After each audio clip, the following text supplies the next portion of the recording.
गंप्या, झंप्या आणि टंप्या असे 3 ससे अगदी घट्ट मित्र होते.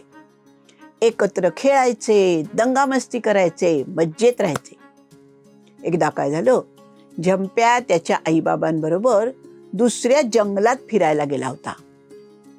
इकडं गंप्या आणि टंप्या त्याची अगदी वाट पाहत होते.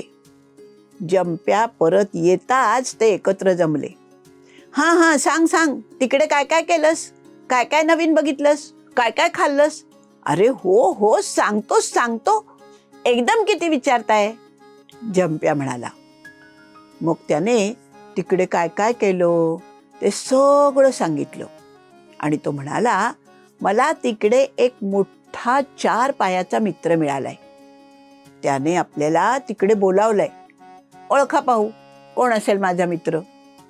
गंप्या म्हणाला, अरे 4 पाय काय, आपल्याला सगळ्यांनाच असतात.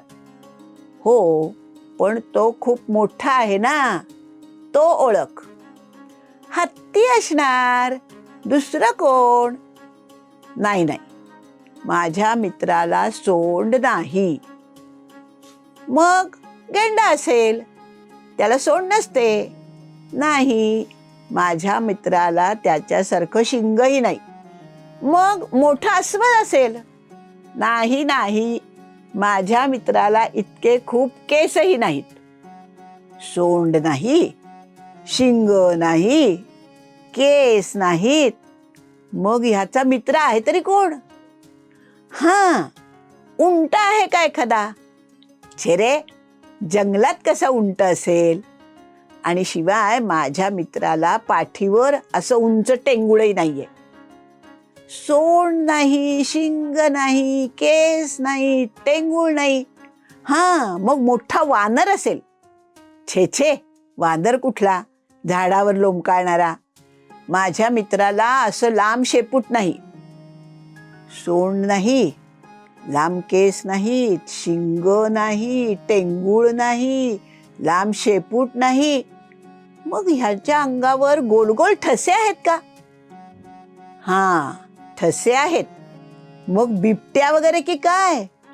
छे, तो कुठला मित्र? अरे तो मलाच खाऊन टाकेल. माझ्या मित्राला अशी मोठी मोठी लांब लांब नखही नाहीयेत. अरे मग हा आहे तरी कोण?